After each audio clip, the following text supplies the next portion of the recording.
Assalamualaikum warahmatullahi wabarakatuh.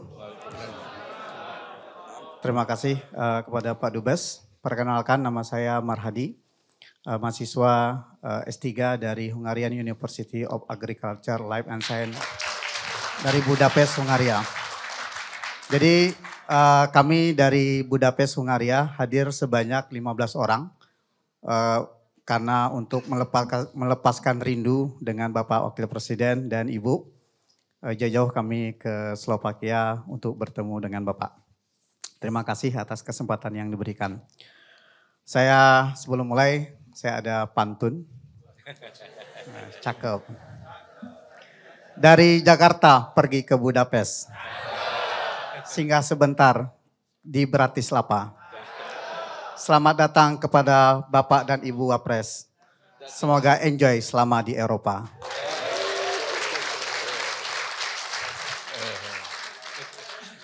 Ke Bratislava menggunakan kereta api. Tidak lupa membawa cemilan. PPI Hongaria hadir di sini untuk menyampaikan ide dan gagasan. Baik, terima kasih. Yang pertama, Bapak Profesor Dr. Kiai Haji Maruf Amin. Kebetulan PPI Hongaria, kebetulan saya adalah sebagai koordinator PPI Hongaria periode 2003-2024. Dan juga Wakil Koordinator PPI Dunia periode 2003-2024. Saya menyampaikan yang pertama adalah menyampaikan salam dari PPI Dunia Pak kepada Bapak dan mohon dukungannya untuk Simposium Internasional tahun 2024 yang akan diikuti oleh 65 PPI negara. Kita ada 65 PPI negara di seluruh dunia yang akan hadir. Kebetulan yang menjadi tuan rumah adalah PPI Budapest, Hongaria. Jadi kami mohon support dan dukungan dari Bapak untuk menyukseskan acara tersebut. Yang kedua, terkait dengan apa yang disampaikan oleh Bapak tadi, kontribusi apa yang harus dilakukan, ini menarik sekali. Dan kami mohon kira-kira pesan yang disampaikan kepada, karena saya mewakili mahasiswa, bahwa kami di sini sedang menuntut ilmu, banyak hal yang dapat kami pelajari dalam rangka untuk mencapai menuju Indonesia Emas 2045. Kira-kira apa yang harus kontribusi yang kami lakukan? Karena memang karena jauh kami dengan Indonesia, tentu apa yang kami lakukan kami merasa kesendirian. Jadi riset sendiri, publikasi sendiri, sehingga kami berharap tentunya ada peran-peran yang bisa kami berikan untuk kemajuan Indonesia, khususnya untuk menuju Indonesia Emas 2045. Nah, itu pertanyaan pertama. Kemudian yang kedua, saya tertarik membaca media bahwa kunjungan Bapak ke Eropa adalah salah satunya terkait dengan industri makanan halal. Nah, salah satu problem kita adalah khususnya di Eropa, mungkin kalau di Eropa Barat seperti Jerman, Belanda, itu untuk mencari makanan halal agak lebih mudah. Tapi kalau Eropa Tengah dan Timur, kebetulan Slovakia, kemudian Hongaria, itu untuk mencari makanan halal itu agak susah Pak. Kita paling mentok itu adalah makanan Turki. Dan makanan Turki pun belum tentu semuanya halal. Hanya ada beberapa tempat yang halal dan sisanya kita akhirnya wallahu alam gitu kan. Bahkan hanya Allah yang tahu. Bahkan untuk makan KFC pun ya penting kenyang. Bahkan makan KFC itu akhirnya bismillahirrahmanirrahim mudah-mudahan halal gitu kan gitu.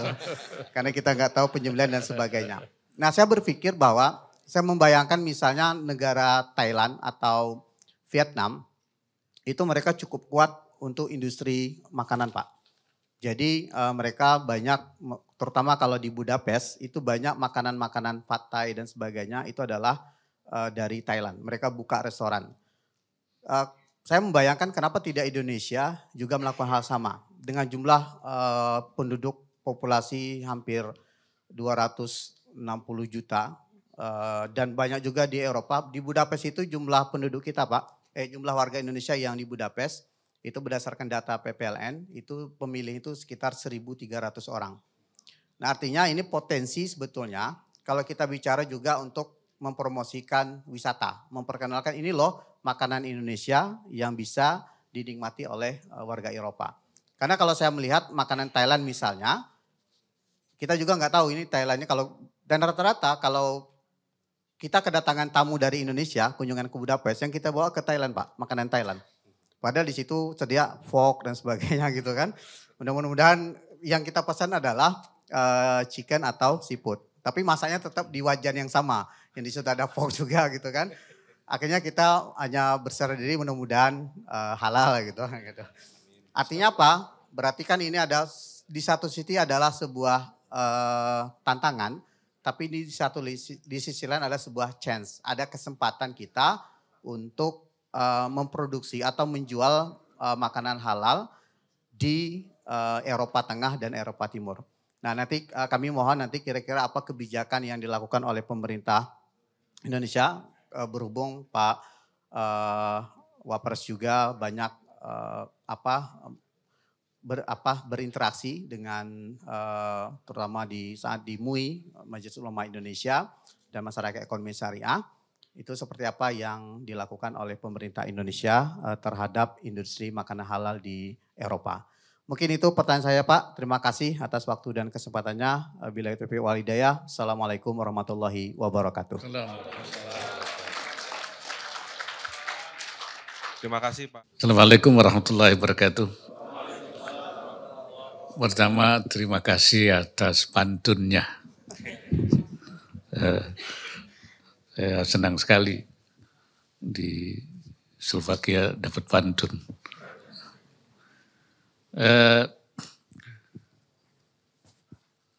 Saya kira kalau kita bicara tentang nasionalisme ya, saya ingin mengutip apa yang dikatakan oleh Bung Hatta, Wakil Presiden yang pertama. Dia seorang nasionalis sejati. Beliau mengatakan hanya ada satu negara yang pantas menjadi negaraku.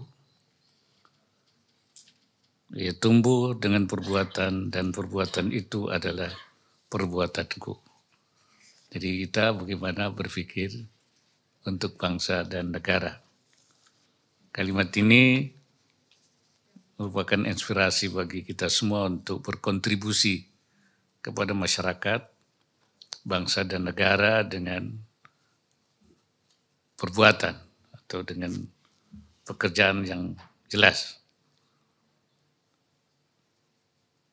Seperti tadi saya katakan, bangsa Indonesia akan bangkit berkat kepedulian seluruh pemimpin dan rakyatnya yang diwujudkan dengan karya dan perbuatan baik sesuai dengan bidang yang ditekuni. Nah, jumlah mahasiswa Indonesia yang sedang belajar di luar negeri, ini menurut data tahun 2022, itu sekitar 53.000 orang. Ya, masih jauh dibanding beberapa negara lain seperti Malaysia.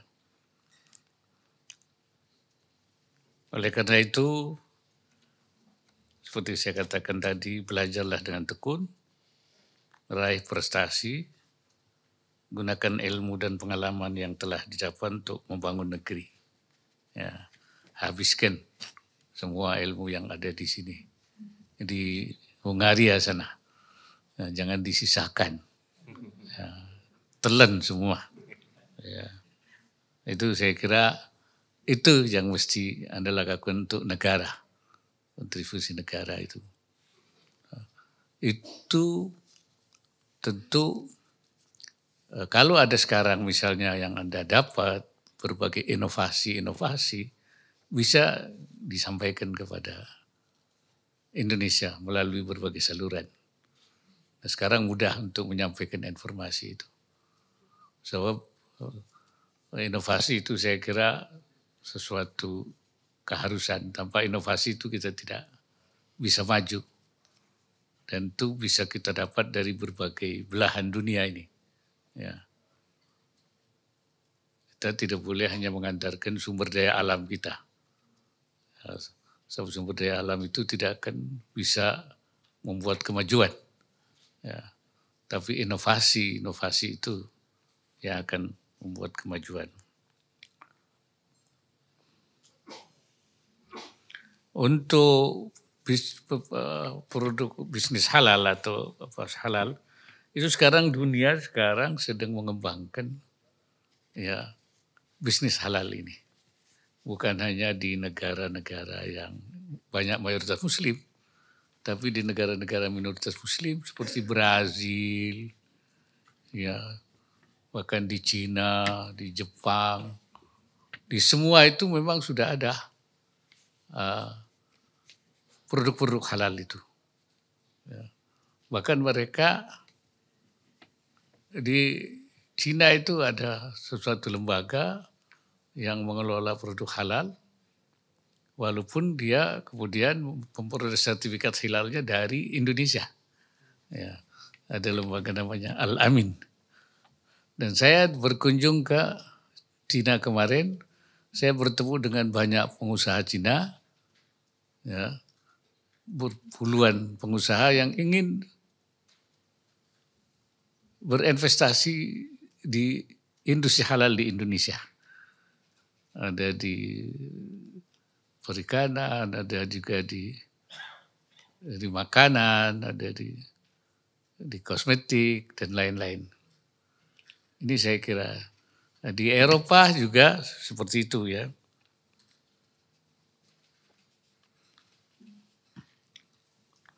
Karena di Eropa juga cukup besar.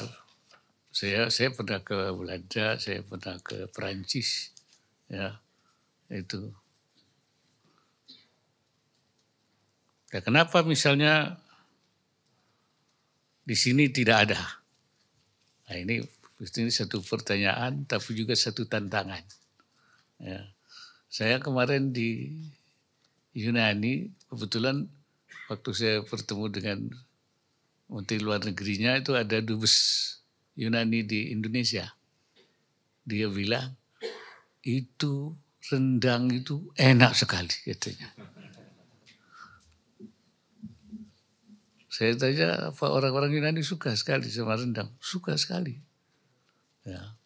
Nah, barangkali kenapa kita nggak berinisiatif untuk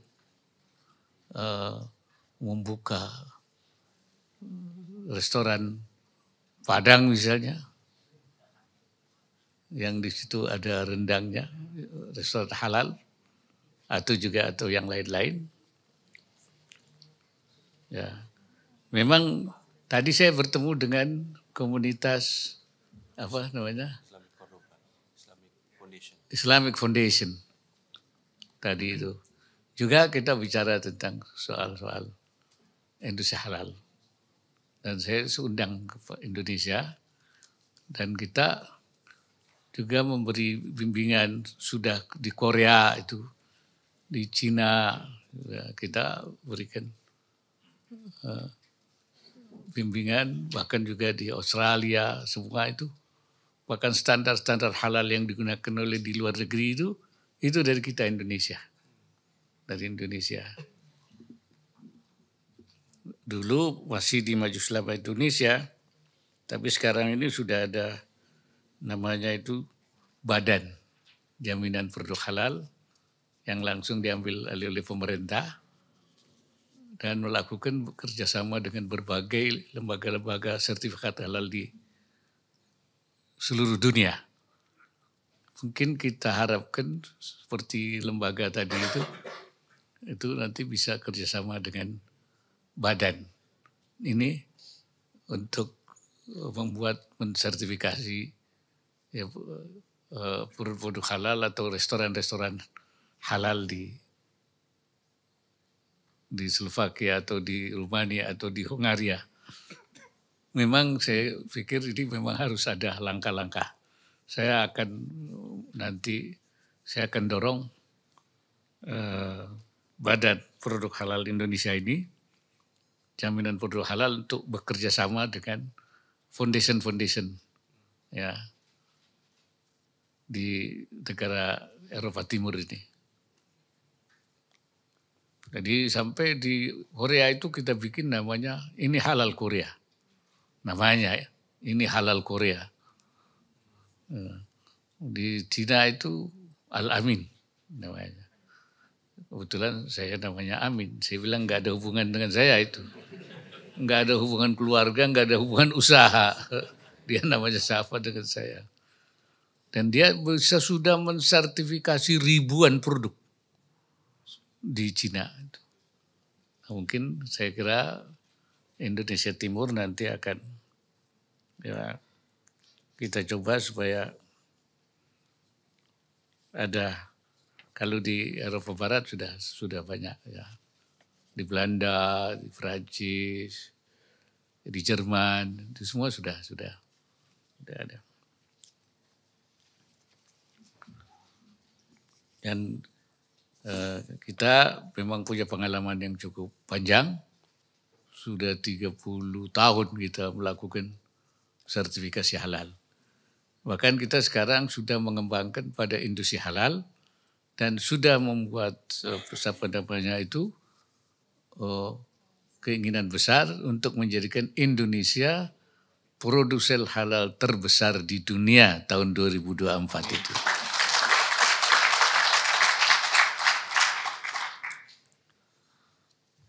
Saya kira itu ya yang mengenai masalah halal ini. Untuk saya menyambut baik penyelenggaraan konferensi PPI dunia di Hungaria tahun 2024. Saya kira ini kesempatan yang baik untuk bisa bertemu dan menghasilkan beberapa rekomendasi kepada pemerintah. Saya kira penting sekali apa yang harus dilakukan oleh pemerintah dalam rangka mendukung ya, kegiatan PPI di dunia ini. Dan beberapa bulan yang lalu saya juga menghadiri undangan PPI dunia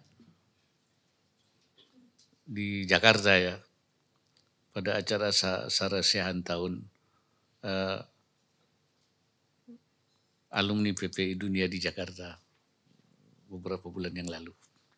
Saya kira itu ya, mudah-mudahan. Jadi saya berharap PPI ini menjadi tempat untuk para cendekiawan kita menyampaikan gagasan-gagasan, ya ide-ide, pikiran-pikiran untuk kemajuan bangsa Indonesia. Terima kasih.